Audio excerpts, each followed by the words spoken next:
नमस्कार, आपको मेरी शुभकामनाएँ। मृत्यु का विषय संपूर्ण मानवता के लिए एक डर, रहस्य और भय का केंद्र रहा है। पूरी मानवता में अधिकतर लोग अगर आप याद करें तो जब भी और हमारे खुद के जो जीवन के अनुभव हैं उनके आधार पे हमें ऐसा लगता है कि विश्व में या कहीं पर भी जब कोई मृत्यु के बारे में बात करता है तो एक उदासी आ जाती है, उदासीनता का एहसास होता है, लोग डरते हैं, लोग घबरा जाते हैं और भय से बिल्कुल ग्रसित हो जाते हैं। ये एक ऐसा विषय है जो अगर हम तुलना करें जैसे कि जीवन कितना सुखद लगता है, जीवन कितना सुखकर लगता है, कितना आनंदप्रद लगता है जब हम लोगों के साथ उठते हैं, बैठते हैं, बात करते हैं, अपने विचार रखते हैं और जब हम मृत्यु की बात करते हैं तो उसी तुलना में, उसी उसी रेशियो में, उसी अनुपात में मृत्यु का विषय, मृत्यु का बारे में डिस्कशन हमें भय से रंग जाता है। भय से अ, हमें भय लगता है, हम घबरा जाते हैं। कोई भी व्यक्ति के अंदर एक वैराग्य उत्पन्न हो जाता है और उसके लिए इसके साथ तालमेल बिठाना बड़ा एक चुनौती से कम नहीं होता है। अपनों को खोना एक बहुत ही विषम संवेदनात्मक पड़ाव होता है।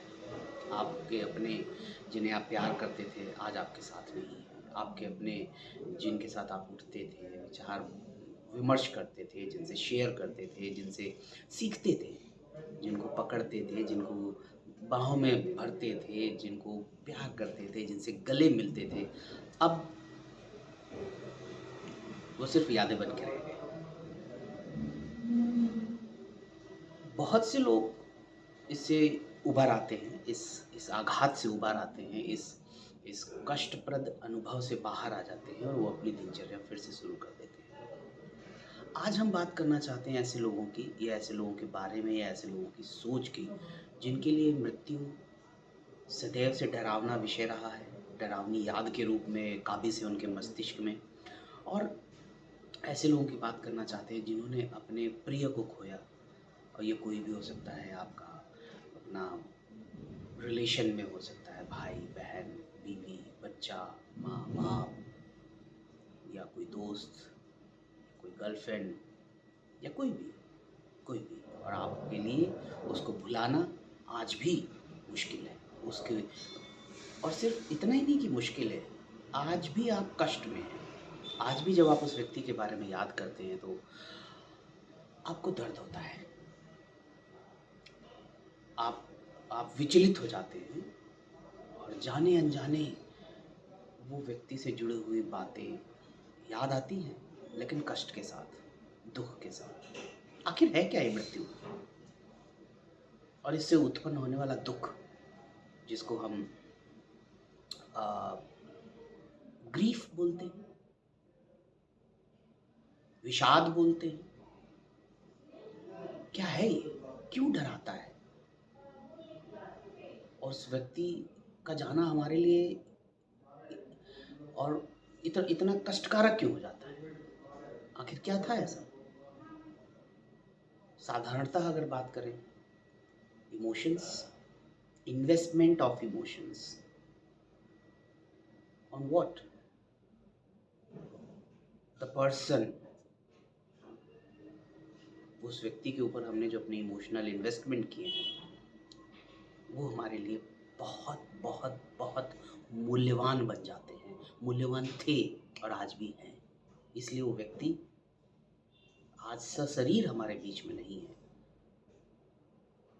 लेकिन हमें आज भी तकलीफ़ होती है। यादों में है, लेकिन देखिए कितनी विडंबना है, उसका शरीर नहीं है, वो यादों में है, जीवंत है यादों में, लेकिन उसको यादों में रहने की वजह से ही शायद मुझे तकलीफ़ होती है। मैं चाहता हूँ मैं भूल जाऊँ उसको, मैं चाहता हूँ वो मुझे याद ना आए, लेकिन ऐसा हो नहीं पाता। जितना मैं उसको भुलाता हूँ, जितना मैं उसको हटाता हूँ,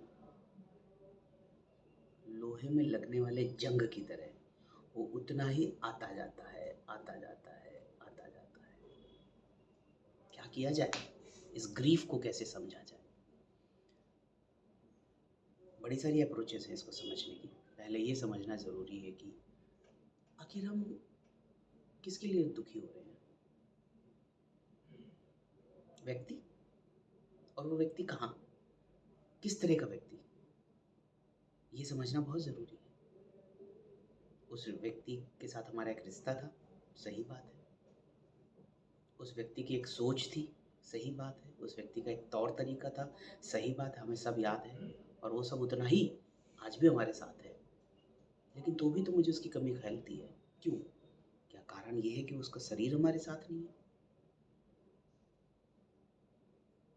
क्या ये कारण है कि अब मैं उसको सुन नहीं सकता, उसको देख नहीं सकता, उसको छू नहीं सकता, उसको बाहों में नहीं भर सकता? यादों में सब कर सकता हूँ, सपनों में सब कर सकता हूँ, लेकिन उससे मुझे संतुष्टि तो नहीं होती। मेरा मस्तिष्क, मेरी सोच, मेरा मन इस तरह से मैच्योर हो चुका है या इसका आदी हो चुका है कि मुझे संतुष्टि उस व्यक्ति के संदर्भ में तभी मिलेगी जब वो सशरीर मेरे पास आए। और इसीलिए तो मैं पागल हो गया हूँ। मैं हो जाता हूँ मेरे जैसे। मैं का मतलब हम में से कोई भी एक। मैं भटकता हूँ। वो कुछ पंक्तियाँ हैं, जरा सी आहट होती है तो लगता है कि वो तुम कहीं, तुम तो नहीं। पर हम में से प्रत्येक मनुष्य इंद्रिय जनित अनुभव के आधार पे इस दुनिया में जीवित है। इंद्रिय जनित अनुभव, आँख से देखना, कान से सुनना, मुंह से जिह्वा से खाना, नाक से सूंघना, उंगलियों से स्पर्श करना, गर्म ठंडे का एहसास, अच्छा बुरे का टेस्ट, खट्टा मीठे का एहसास, कुछ बदबू या खुशबू उसका एहसास, कानों से कुछ अच्छा या बुरा सुनना। हम में से 90% लोग, 95% लोग इस दुनिया में अगर इंटरेक्शन करते हैं तो वो इंद्रिय जनित अनुभव के आधार पर करते हैं और उसी के आधार पर अच्छा या बुरा महसूस करते हैं। और हम ये सीख चुके हैं, हम में से अधिकतर लोग, कि इस दुनिया में अगर कुछ सत्य है तो वो इंद्रिय जनित ज्ञान। मुझे लगता है क्वेश्चनेबल है, ये डिबेटेबल है, ये विवादास्पद विषय है। इसके ऊपर थोड़ी सी बात होनी चाहिए कि क्या वही अंतिम ज्ञान या अल्टीमेट नॉलेज होता है जो आदमी अपने अनुभव के आधार पे, इंद्रिय जनित अनुभव के आधार पे प्राप्त करता है। फॉर एग्जाम्पल, मैंने कुछ खाया, एक ये रियलिटी है, लेकिन मुझे कुछ महसूस होता है, ये भी एक रियलिटी है। और महसूस होने के लिए आपको इंद्रियों की ज़रूरत नहीं है। जब मैं कहता हूँ महसूस होने के लिए इंद्रियों की ज़रूरत नहीं है, मेरा मतलब ये वाक़ई नहीं है, कतई नहीं है कि आपने आपने कुछ सूँघा और आपको कुछ महसूस हुआ। वो तो आपने घ्राण शक्ति जिसे बोलते हैं, ऑल्फैक्टरी सेंस मोडालिटीज़ के आधार पे आपने सूँघा, you had something in your senses and then you knew it. But in order to feel you need more your cognition. चलिए, ये एक एक एक पृष्ठभूमि मैंने दिया है कि हम दुखी होते हैं ये सोच के, क्योंकि इंद्रियों के आधार पे हमें उस तरह की अनुभूतियाँ, अपने जो लव्ड वन हमारा चला गया अब हमें मिलती नहीं। हम उसको हग नहीं कर सकते, हम उसको फील टच के थ्रू नहीं कर सकते, हम उसको छू नहीं सकते, हम उसको गले नहीं लगा सकते। यादों में है, उससे मुझे फ़र्क नहीं पड़ता, सपनों में है, वो मेरे लिए सफिशिएंट नहीं है। और मैं ये मानता हूँ कि जो व्यक्ति सशरीर शरीर के साथ आज मेरे पास नहीं है, तो वो अब उसका अस्तित्व खत्म हो चुका है। मैं ऐसा मानता हूँ। क्या सच में ये अंतिम सत्य है? जो व्यक्ति आज पंचभूतों से मिला हुआ शरीर, पंचभूत 5 एलिमेंट्स, मेरे ख्याल से ये भी एक बहुत ज़रूरी विषय है समझना, ध्यान रखना कि हम में से सबका शरीर तो पंचभूतों से ही मिला है, मिलकर बना है। अग्नि, वायु, जल, आकाश, पृथ्वी, इनसे बना है।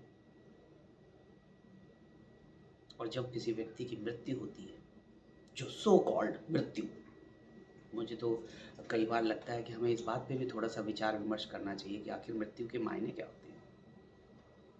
मृत्यु का मतलब होता है कुछ खत्म हो जाना या कुछ बदलना, परिवर्तित हो जाना। अब ये भी अपने आप में बड़ा इंटरेस्टिंग और विवादास्पद विषय हो सकता है कि मृत्यु के मायने क्या होते हैं, and what is the ultimate meaning of word dead और डेथ।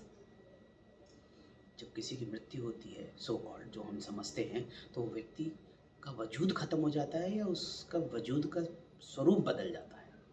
फॉर एग्जाम्पल, जब हमें जलाया जाता है, जब हमारे को अग्नि के समर्पित किया जाता है, तो हमारा पंचभूतों से मिला हुआ शरीर आकाश तत्व आकाश में चला जाता है, मृदा तत्व मिट्टी में मिल जाता है, अग्नि तत्व अग्नि का साथ देता है, जल बूंदों से बदलते हुए वायु और बाकी अवयवों में परिवर्तित हो जाता है, और इसी तरह से बाकी चीजें। स्वरूप बदल गया, क्या वजूद बदल गया? हम हवा से मिलकर बने थे, हम हवा में मिल गए, पर मुझे इससे सुकून नहीं होगा। ऐसा मान लेने से मुझे संतुष्टि नहीं होगी। मैं मिट्टी से बना था, मैं मिट्टी में जाके मिल गया। इस सत्य को स्वीकार करना मेरे लिए संभव नहीं है। मैं जल से मिलके बना था, मेरा जल तत्व जल में जाके भस्म होके किसी और चीज में परिवर्तित हो गया। क्या मेरा वजूद खत्म हो गया? मेरे अंदर की अग्नि जो थी, अग्नि में चली गई। फिर मेरा क्या हुआ? मेरा वजूद खत्म हो गया। हम में से अधिकतर लोग ये भी मानते हैं वजूद खत्म होने का मतलब होता है ये मान लेना कि अब वो व्यक्ति हमारी पहुंच से दूर हो गया, वो हमारे सामने नहीं है, तो मतलब वो खत्म है, उसका उसका अस्तित्व ही खत्म हो गया। क्या ये अंतिम सत्य है? अगर ऐसा होता तो यादों का क्या करेंगे, उन सपनों का क्या करेंगे जहां पर कोई वही रूप, रंग, अंदाज, रवैया धारण करके हमारे पास आता है, वही स्वरूप, वही नैन नक्श। वजूद खत्म कहाँ हुआ है? लेकिन मैं ये समझता हूँ, और अच्छा, वो जो सपनों में आता है मुझे उससे मतलब नहीं, वो जो यादों में है मुझे उससे मतलब नहीं, और मुझे उससे संतुष्टि भी नहीं होती। मुझे तो संतुष्टि तब होगी जब कोई सशरीर पंचभूतों से मिला हुआ शरीर धारण करके मेरे पास आए, जिसको मैं छू सकूं, मुझे संतुष्टि होगी। जिसको मैं गले लगा सकूं, मुझे तृप्ति होगी। जिसको मैं सुन सकूं, मुझे आनंद आएगा। क्योंकि मैं जो हूँ, मैं व्यक्ति के रूप में जो हूँ, मैं ये सीखा हूँ, मुझे सिखाया गया है नेचर ने, समाज ने, कि इंद्रियों के आधार पर जो अर्जित ज्ञान है वही अंतिम सत्य होता है।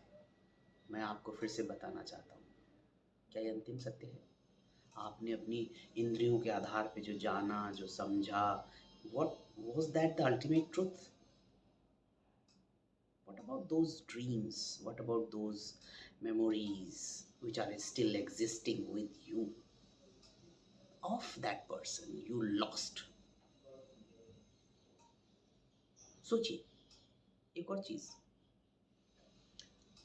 हम लोग अल्प बुद्धि के जो हैं, अल्प बुद्धि का मतलब ये नहीं कि हम मेंटली रिटार्डेड हैं, अल्प बुद्धि का मतलब हुआ जो है नॉर्मल थिंकिंग। जिस तरह से बच्चों के अंदर होता है, अगर आप बच्चे को खिलौना दो, खेलेगा, उसके सामने से हटा लो और उसे पता ना लगे, तो वो क्या सोचेगा कि खिलौने का वजूद खत्म हो गया। वो रोता है, वो यकीन कर लेता है, वो मान लेता है कि वो खिलौना जो अभी था मेरे पास अब मेरे पास नहीं है, इसका मतलब वो खिलौने का वजूद खत्म, उसका अस्तित्व खत्म। आपको पता है कि वो खिलौना वहीं कहीं है, छुपा हुआ है कहीं। छोटे बच्चे को नहीं पता, उसको इतना ज्ञान नहीं है कि कुछ चीज़ें, कुछ वस्तुएँ, कुछ खिलौने आँखों से अगर गायब हो जाते हैं तो इसका मतलब ये नहीं कि उनका वजूद खत्म हो गया। वो बेचारा इतना प्रोसेस नहीं कर पा रहा है कि वो तो वहीं कहीं है, किसी ने शायद छुपा दिया है उसको। और रोता है, दुखी होता है, याद करता है, ज़मीन में लेट जाता है। कुछ ऐसा हमारे साथ नहीं होता क्या? ऐसा क्यों कह रहा हूँ मैं? ऐसा इसलिए कह रहा हूँ क्योंकि आजकल की जो क्वांटम फिज़िक्स है,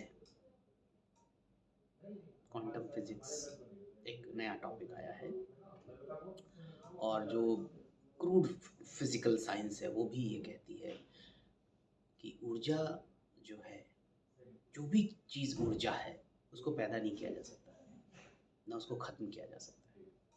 ऊर्जा रूप बदल सकती है, लेकिन आप ऊर्जा को ना पैदा कर सकते हो, ना ख़त्म कर सकते हो। ये बस स्वरूप बदलेगी। और ये हम सब मानते हैं, दुनिया के बड़े-बड़े साइंटिस्ट इस बात को मानते हैं कि ऊर्जा का रूप बदला जा सकता है। ऊर्जा को ख़त्म नहीं कर सकते, ऊर्जा को पैदा नहीं कर सकते क्योंकि ऊर्जा सतत रूप से चलने वाली मानवीय सत्ता के परे एक वजूद है, जिसमें स्वीकार करना पड़ता है कि मनुष्य ऊर्जा को ख़त्म नहीं कर सकता, पैदा नहीं कर सकता। ये क्वांटम फिज़िक्स या क्रूड फिज़िक्स दोनों के लोग मानते हैं, बड़े-बड़े साइंटिस्ट। ऐसे नहीं लेमैन, ये बड़े-बड़े scientist, for example Stephen Hawkins की बात करें और जितने भी हमारे नोबेल प्राइज़ विनर साइंटिस्ट हुए हैं, उनकी बात करें, वो लोग ऐसा मानते हैं। और हमारी जो वेदांतिक फ़िलॉसफ़ी है, सनातन भारतीय धर्म की जो आधार हैं, वेद, उनमें भी ये बोला गया है कि मनुष्य का शरीर खत्म होता है। यहाँ पे खत्म होने का मतलब ये नहीं कि वजूद खत्म होता है, शरीर बदलता है, लेकिन आत्मा न मरती है, न कटती है, न जलती है, न डूबती है, न उसका कोई भ्रंश होता है। आत्मा स्वरूप बदलती है, जैसे कि कृष्ण ने गीता में बोला है, महाभारत में, कि हे अर्जुन, आत्मा को तुम नहीं मार सकते, ये शरीर जरूर क्षणभंगुर है और ये भी अपना स्वरूप बदलता है, लेकिन आत्मा न स्वरूप बदलती है, न मरती है, न कटती है, न जीवित रहती है। ये सदा विद्यमान रहने वाली असीम सत्ता, अंतिम सत्य है कि आत्मा का मरण नहीं होता, आत्मा का भ्रंश नहीं होता, आत्मा सदा है। आत्मा को पैदा नहीं किया जा सकता और उसी आत्मा से तो हमारा शरीर चलता है। ये आत्मा हमारे अंदर ही रहती है और जब ये शरीर खत्म हो जाता है, अपने अवयवों में वापस मिल जाता है, तो ये आत्मा एक ऐसी जगह फिर से चली जाती है जहाँ से ये, जिसका ये अभिन्न हिस्सा थी। ये विषय हो सकता है सबके लिए इतना आसान ना हो। अगर इसको और थोड़ा सा समझना है, मैं ज़्यादा डिस्कस नहीं करूँगा, लेकिन इसको अगर और थोड़ा समझना है, आत्मा, ऊर्जा, ऐसे समझिए एक चाँद है जिसके 1000 अक्स घड़े के टूटे हुए पानी से भरे हुए हिस्सों में पड़ रहे हैं। आप घड़े के उस टूटे हुए हिस्से में पानी को हटा दीजिए, वो चाँद क्या गायब हो गया? वो तो वहीं है ऊपर, उस घड़े का पानी हट गया, इसलिए वो चाँद का अक्स नहीं दिख रहा। कुछ इसी तरह से आत्मा के बारे में बोला गया है। आत्मा अजर अमर है।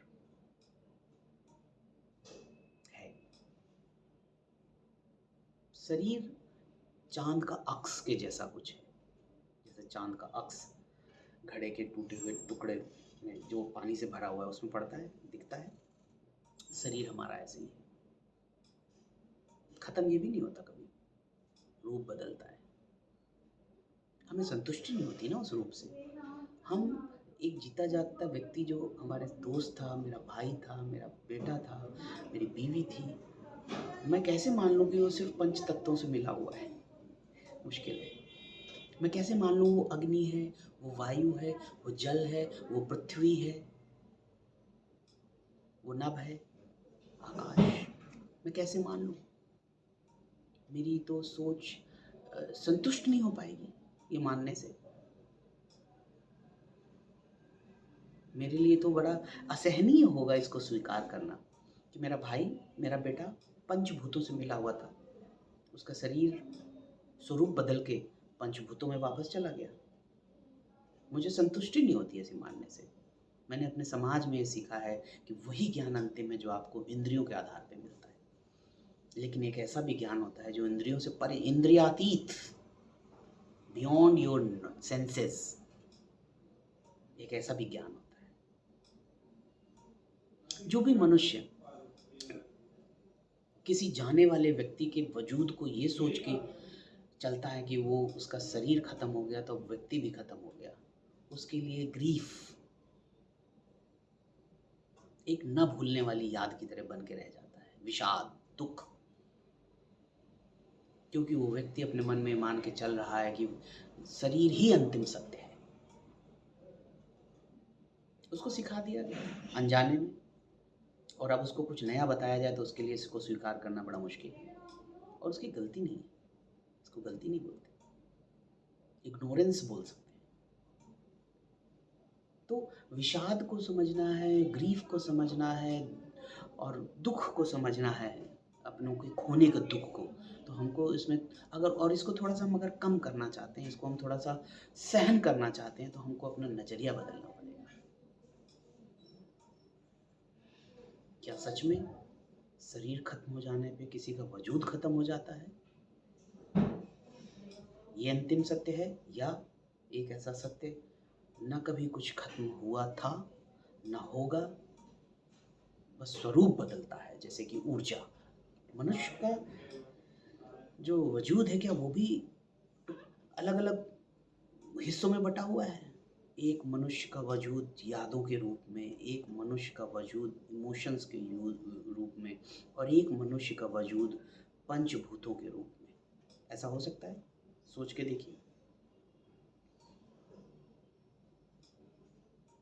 और अगर आपको ये अप्रोच सही लगती है, और अगर आपको ये एक्सप्लेनेशंस, इस तरह के नज़रिया सही लगता है, तो क्यों ना इसको थोड़ा सा स्वीकार किया जाए, क्यों ना इसको अपने निजी जीवन का एक हिस्सा बनाया जाए, ताकि चैलेंजेस, दुख, हर तरीके, अपनों को खोने के या और किसी तरह के दुख रहेंगे, हमेशा आएंगे, आपका इंतज़ार कर रहे हैं, उनको, उनका सामना करने में, उनको समझने में हमको कष्ट की अनुभूति कम हो, हमें दर्द कम हो, हमें हमें पीड़ा का एहसास कम हो।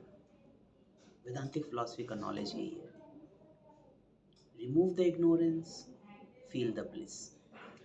अपना ध्यान रखिए।